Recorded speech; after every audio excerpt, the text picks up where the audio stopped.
И всем привет! Неужто мне пришла посылка с Campanotus Phalax? Между прочим, с этой колонией все не так-то и просто. Кстати, я немного поменял формат роликов, поэтому не забудь подписаться на канал и поставить лайк. Итак, что же с этой колонией такое? Где-то в последних числах января один человечек колол дрова и вдруг выколол оттуда большую колонию фалаксов, полностью замерзших. Удивительно, что же они делали в дне, когда должны были углубиться под землю в такой холод. В скором времени я все-таки решил выкупить эту колонию, потому что я уж очень люблю древоточцев. Конечно, присутствовал большой риск того, что колония не приживется и все просто умрут. К моему большому сожалению, но в будущем именно это частично и произошло с моей колонией.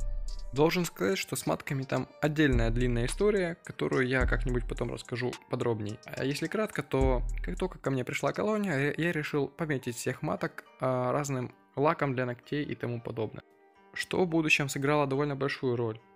По прибытию колонии все матки были помечены. Вскоре все крылатые матки начали скидывать крылья, что очень меня поразило, и я был в небольшом замешательстве довольно долгое время.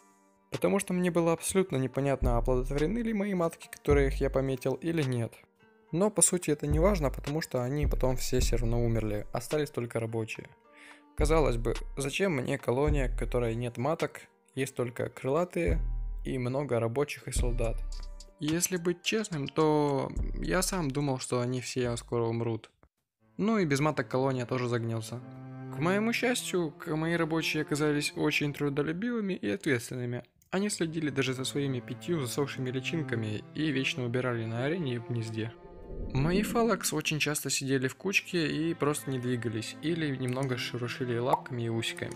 В будущем я точнее пойму, это их особенность или это просто из-за зимовки. Так как прозимовали они буквально сколько-то там зимой и все, а дальше они просто лежали у меня в тепле. Ну и конечно я кормил их всем тем, что полагается кампам, ну там сироп, тараканы, знахарь и все это они ели. И знаете, что произошло потом? Я не заглядывал к этим муравьям около 2 недель, так как мне было неинтересно из-за того, что все матки умерли. Ну, я думал, колония со временем вся тоже загнется. Я решил к ним заглянуть буквально на днях и увидел такую картину. У них в муравейнике уже порядка 100, может даже более, яиц. Вопрос в том, кто их отложил, крылатые матки, рабочие или самцы. Это нам еще предстоит разгадать.